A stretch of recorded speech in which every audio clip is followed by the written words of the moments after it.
Has the move been completed yet? The movers will arrive in 3 hours. It's Scott's lover, who is trying to kick Nicole and me out of the house. Mandy stole Scott from me. I used to run a salon from home, and losing this house means I also lose my workplace. She intended to take over my salon. However, things didn't go smoothly, and ultimately she will face hardships. I never thought such misfortune would befall me, but at the same time, it's the first time I've been supported by so many people. I feel the importance of having good connections with people more than ever. My name is Kelly Johnson, 45 years old. With my husband Scott Johnson, who is 5 years older, and our middle school daughter, Nicole, makes us a family of 3. We have been married for 15 years. Scott and I met at work, and I quit my job when we got married, but Scott continued working. He has now been promoted to the point where he attends board meetings as an executive director. The reason I quit was not to become a housewife, but to start my own business. I once shared my dream of running a salon with Scott when we started dating. That's a wonderful dream. I want to support you with all my heart. Really? I'm so happy. You're the first to say you'll support me, Scott. I had always been told by family and friends that I shouldn't become an entrepreneur, so his support truly meant a lot to me. Scott actually encouraged me to quit my job and go back to school when we got married. It's a chance to study seriously. Really? Tell the truth, I've wanted to go to school for a long time. I wanted to open a massage salon that supports dieting. This required a substantial knowledge of the body. I discovered I was pregnant right after we got married and attended school while pregnant. On days when I felt unwell, I got to take classes online. With Scott's support, I attended school for 2 years, gave birth to Nicole during this period, and successfully opened the salon at home. Those busy 2 years are vivid in my memory, as if it were yesterday. For Nicole's sake, I worked hard to make the salon successful. This effort paid off, and 3 years later, my schedule was filled with repeat customers. A system where regulars who received maintenance would refer new customers had formed. By the 10th year, the salon had become so popular that it was hard to get a reservation.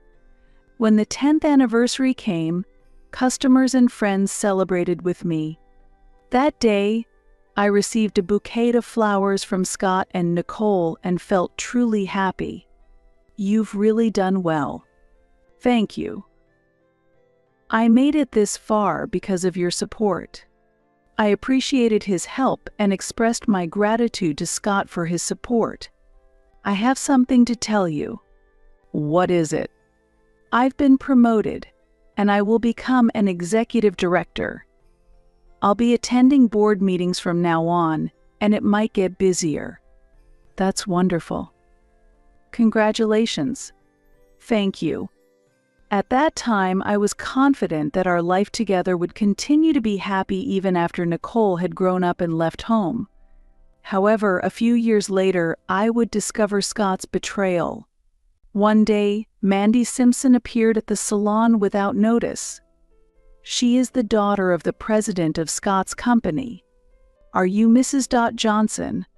Yes, that's me. Do you have a reservation? No. I heard about this place from Scotty. Scotty, I am Mandy Simpson. Simpson as in. Mandy looked at me with a smile. No doubt, she was the young lady of the Simpson group. When Scott and I worked at the same company, the president used to bring his elementary school daughter to the office. After graduating from university, Mandy joined the secretarial department through her parents' connections. You're the president's daughter, and yes, I came here today to enjoy some beauty treatments. Really? I'm sorry, but we're fully booked today, and the next availability is in 3 months. I'm really sorry." Upon hearing this, Mandy's expression suddenly darkened. I had a bad feeling and my heart started pounding. "You're turning away a customer who made the effort to come here." "I'm sorry. I'm managing this salon alone, so I can only handle one customer at a time." "Then you should cancel the current reservation and let me in." "That's difficult. It would be rude to the customers who have made reservations." Mandy refused to leave. The next customer was due to arrive soon. I didn't want such a scene to be witnessed at the entrance. "I'm sorry you came all the way over, but could you first make a reservation? I also take cancellations if you can't make it by chance." Then Mandy glared at me angrily and said, "I won't make a reservation. Who do you think would come to such a dirty salon?" and left, catching a taxi. I was simply shocked and could only stand there stunned. Compared to a salon that a lady would visit, it might indeed look inferior. But I didn't deserve to be spoken to like that, and felt a bit down. However, the events of that day were not over yet. That night, Scott came home with a furious expression. "Hey, I heard you turned away the president's daughter today." "What?" "The news has reached you already. I'm the one who referred her, so of course it would. But you should have made it clear that reservations are mandatory." "She's the president's daughter, you know." "So what? Being the president's daughter doesn't entitle her to special treatment." I couldn't understand why Scott was so angry. Maybe he was concerned about his career. Mandy isn't involved with the company, and the president doesn't seem that strict. Why are you so upset? And something else I'm curious about. Why does she call you by your nickname? That fact bugged me, so I asked. Scott then showed a clear sign of being disturbed. "She was at the president's golf tournament. The president calls me by my nickname, so she probably does too." The fact that the president calls Scott by his nickname seemed strange to me, but I still didn't understand why he was angry. "Is your promotion that important? Don't you support me? I always supported you. Having the young lady as a client could have boosted your reputation. This salon prioritizes reservations. New customers are important, but regulars are even more so." Hanf. As if a customer who comes once a month would spend much money. At these words, I was at a loss for words. I didn't have the energy to argue further, and I asked Scott to consult me in advance if he intended to make any referrals. "I won't make any referrals anymore." Scott was angry, and we didn't speak to each other at home for a while.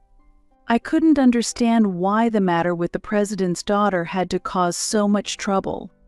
We only started talking again when Scott forgot something. A USB was left plugged into the home computer. When I called, he asked me to bring it to the office. I had several appointments that afternoon, so I hurried to the office. My bad. Scott said that, took the USB, and quickly left. I might have hoped for a lunch together, but nothing of the sort happened, and we parted ways quickly. "Is that you, Mrs. Johnson?" The person who greeted me was a junior colleague who had joined the company when I was still working there. She had become a respectable career woman, which surprised me. "Ms. Adams?" "It's been a while. You seem well settled." "Well, I'm a senior now. Time really flies," I thought. I wanted to chat more, but with customers waiting, I said, "How about we grab a meal sometime? Here's my contact," and handed her my business card. "Thank you. There's something I'd like to discuss, actually." "Something you'd like to discuss?" "Yes, it's a bit difficult to talk about here." She then whispered in my ear, "It's about Director Johnson." "What?" I was concerned about my husband, but we agreed to get in touch later. I felt uneasy. What on earth could it be about? However, a few days later, I witnessed an unbelievable scene.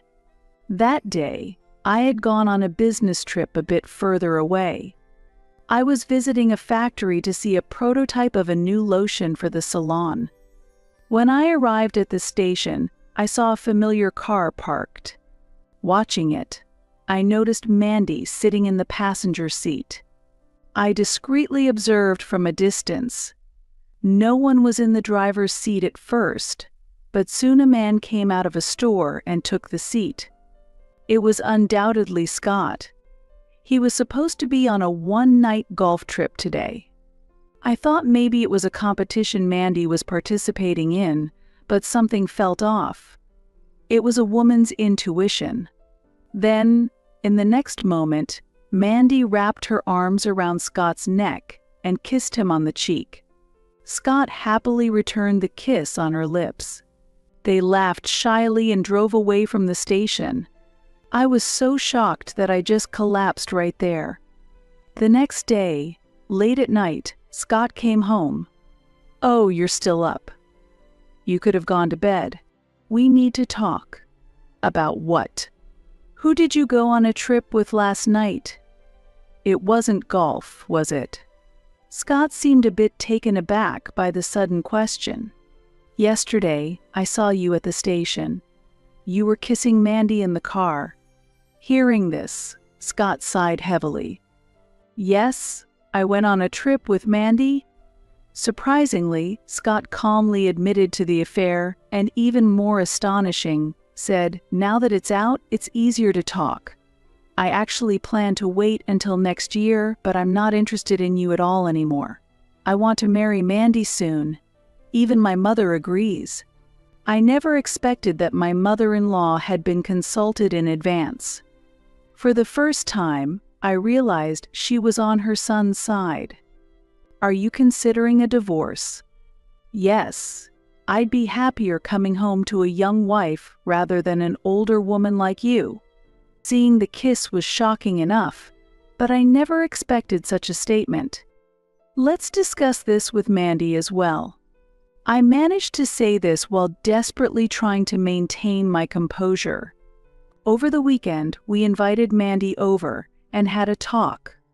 We haven't told Nicole about the situation yet. She might notice that something is off, but being a middle school student, she seems to be considerate and hasn't said anything. We asked Nicole to go out, and the three of us gathered. Scott and Mandy, sitting in front of me, were holding hands. There was no sign of remorse from them. To them, I was just an obstacle now. When did this relationship start? About a year ago, I guess.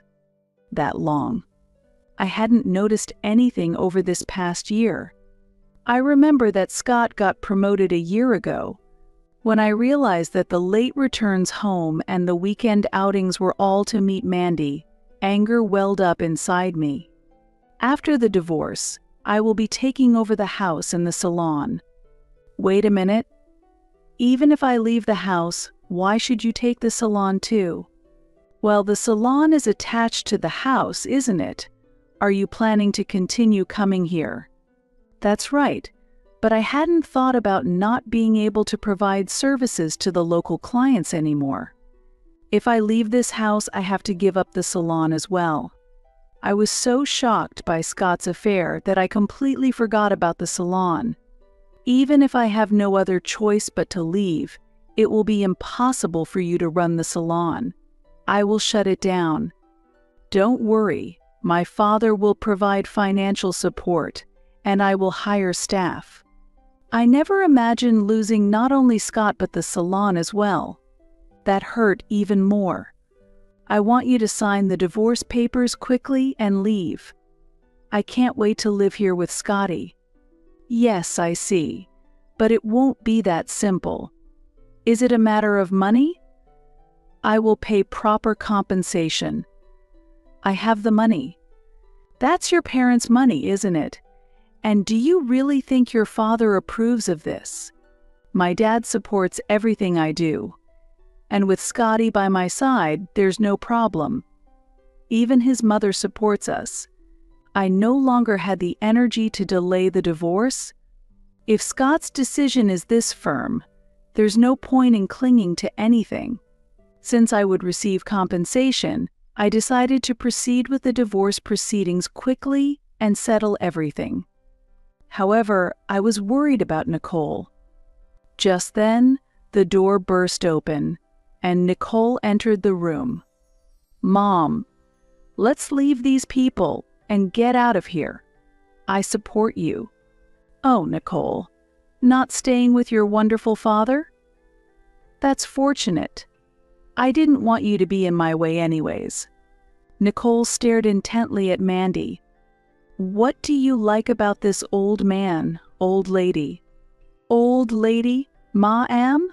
I'm only 23 years old." "Oh, is that so? I thought you were older because of the heavy makeup." Mandy trembled with anger. "What kind of upbringing is this?" "I'm sorry. My daughter is just very honest." Mandy left the room trembling with anger, and Scott hurriedly followed her. I apologized to Nicole. "Nicole, I'm really sorry." "It's not your fault, Mom, and you can open a salon anywhere because of your skills."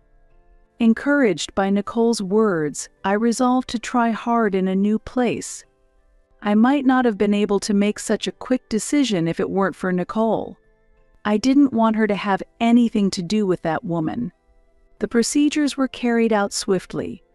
All matters regarding compensation and child support were arranged through a lawyer. I honestly told my salon clients that I was divorcing and leaving the salon. There were words of encouragement from them, as well as reactions of disappointment and anger. It felt like everything I had built was gradually crumbling. Then the moving day came, and Mandy showed up. "Has the move been completed yet?" "The movers will arrive in 3 hours." "That will take some time. There's no need for you to keep watch." While Nicole and I were packing, Mandy wandered around the salon and spent time intimately with Scott. I tried not to let it bother me. When the movers arrived, we successfully moved all our belongings. "Well, this is goodbye from us. Bye-bye." Mandy, arm in arm with Scott, waved at us. I handed her a thick file containing legal documents for the salon. "This is important documentation for running the salon, so make sure to read it carefully." "I understand." Thus began a new life for Nicole and me alone. Using our savings, we bought a used house and set up part of it as a new salon. I was surprised at how many bookings we received after announcing the opening date. Despite the increased distance, many of my regular customers came to visit. Additionally, acquaintances living near the new store spread good word about the salon, and Nicole actively promoted it on social media. Tears spilled over as I realized how many people were supporting me. A month later, the salon was running smoothly. During that time, I received numerous frantic calls from my husband and his lover on my cell phone, which I continued to ignore. However, they even started calling the salon. Hearing Mandy's voice was exasperating. "Hey you've exposed us, haven't you? What are you talking about? Don't play dumb. Scott and my father are in trouble right now." It seemed there was trouble at the company. I didn't need to know the details, but just to be sure, I contacted Ms. Adams. "I would like to discuss something important with you. Are you available tonight?" After work, I agreed to meet her. After your divorce, these photos were distributed among the people in the industry. The photos she presented showed Scott and Mandy having a secret meeting inside the company. What is this? Do you remember when I said I had something to discuss with you? This is it. Since it was right after your divorce, I thought it was no longer necessary. But hearing Mandy bragging about how she ousted you made me lose my patience. Scott and Mandy's affair was already widely known within the company. The president, indulgent towards his daughter, did nothing about her actions. So, I decided to leak this fact to the public. As a result, Ms. Adams and several other employees took photos of Scott and Mandy's secret meetings. Scott and Mandy were careless and were easily photographed. But why you? Because you helped me a lot when I was a new graduate. I felt like crying. Also, I was angry at Mandy, who did whatever she wanted after joining through connections, and at Mr. Johnson and the president for overlooking it. Currently, a corporate affair scandal could be a fatal blow.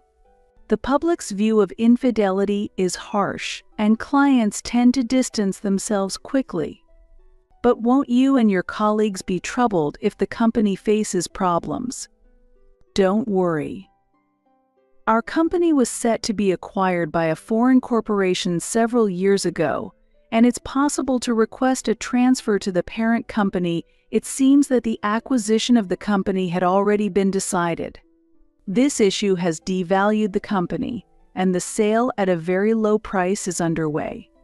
The president only now got furious about the affair. Scott was urged to take responsibility. However, expectations were low that Scott would take any meaningful action, and he eventually declared he would resign to take responsibility and left the company. Afterward, there was constant strife between the unemployed Scott and Mandy. Mandy tried to return to her parents' home, but her mother refused and actually opposed her marriage, saying, "Don't ever come back once you leave." With nowhere to go and her father busy with company issues, Mandy was largely ignored. Eventually, with no means to live on her own, Mandy became dependent on Scott. Then, another problem occurred. The salon was sued. This was because a customer developed skin problems due to the lotion used. Bad rumors spread quickly, and customers left in no time. Mandy, who was not involved in customer service, decided to blame the employees for the problems that occurred. Angry employees left as a result, and new problems arose. Mandy did not have a massage qualification, and the salon had been viable thanks to the employees. She had never looked through the important documents I handed over when I left the house. However, bookings from customers continued to come in. Unaware customers thought I was still running the salon and visited. As a result, many complaints were lodged with the Consumer Consultation Center, and eventually, an audit was conducted on the salon. The salon, which had not followed any operational rules, was forced to close down, and it was unable to refund prepaid vouchers. Mandy's spending was terrible. Having nowhere to go, Mandy visited my salon. "Please help me. I have no one else to turn to." "Why are you asking me for help? Because there's no one else."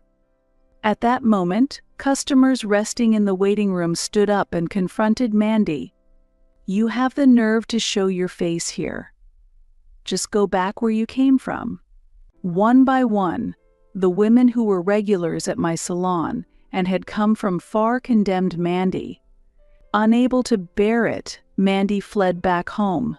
The salon she managed soon went bankrupt.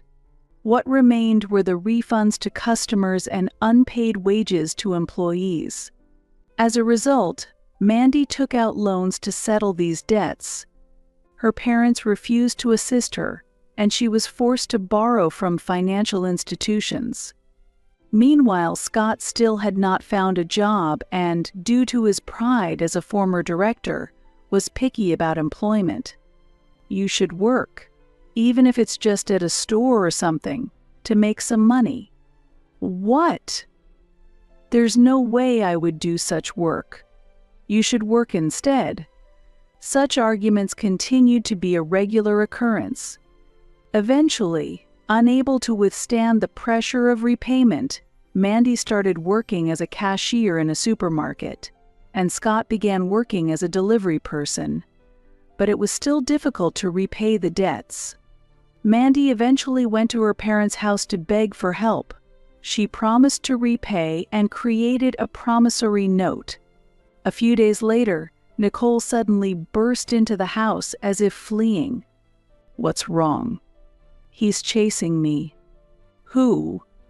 At that moment, Scott appeared, wearing a delivery service uniform. "What are you doing?" Suddenly, he started apologizing at the entrance.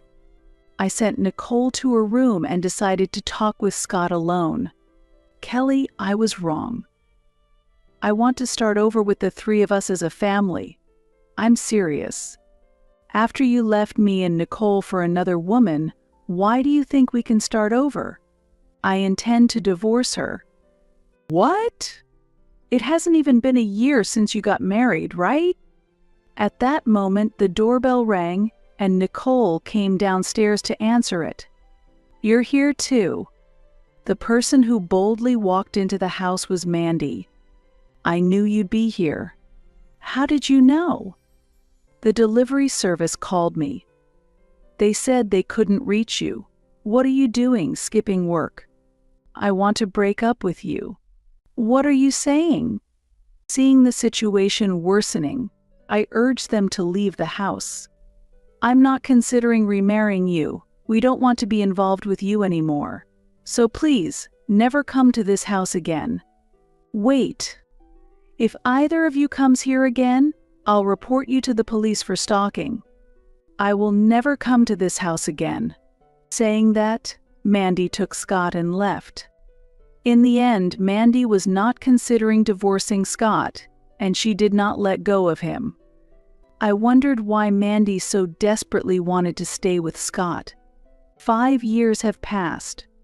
One day, when I was feeling unwell from a cold and went to the hospital, I saw a nurse pushing a patient in a wheelchair.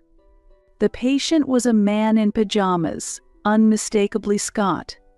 I was curious about what had happened, but went home without doing anything that day. When I told Nicole about the incident, she said, "I'll look into it." Nicole still had friends nearby our old address who she could contact for information. From her investigation, it was revealed that Scott had a traffic accident while making deliveries and broke his leg. He had been hospitalized with injuries that would take 3 months to heal fully. Meanwhile, Mandy had left Scott during his hospitalization, leaving behind a divorce notice. She had only been holding on to Scott to ensure the repayment of their debts, and once she realized the medical expenses would be an additional burden, she abandoned him. Scott, now free, promptly signed the divorce papers left by Mandy. However, he was later fired from his part-time job, and his solitary hospitalization worsened his mental state, leading to a depression-like condition. Additionally, the reason Mandy abandoned Scott was that she had a new boyfriend. However, her new boyfriend was severely addicted to gambling and had been misusing Mandy's funds. As a result, Mandy was trying to escape from him. With nowhere else to go, Mandy reluctantly continued living with him. She was also mentally exhausted, and her situation was far from good. Neighbors noticed her severe weight loss and gossiped. "That wife has lost a lot of weight recently." Nicole was fed up with hearing about them and told me, "Don't worry about those people anymore." To Nicole, that man was just someone related by blood, not someone she could think of as her father. After graduating from high school, Nicole attended a beauty school for 2 years to become a nail technician, and after graduating, she has been helping at my salon. She has talked about wanting her own salon in the future, and I allowed her to set up a nail space in my shop, which she has made a reality. Though the divorce put many hardships on Nicole, seeing her work hard and stay positive motivates me to do better myself. Recently, Nicole said something that really touched me. "I want to become an independent adult like you." This was truly a joy to hear, the most valuable thing to me. I feel very happy now. Life cannot be measured by money alone. While there are many wealthy people, there are not as many who are rich in spirit. I want to be a person rich in spirit. That's why I cherish my relationships with those around me and live with a sense of gratitude. As Nicole grows, I too want to continue growing.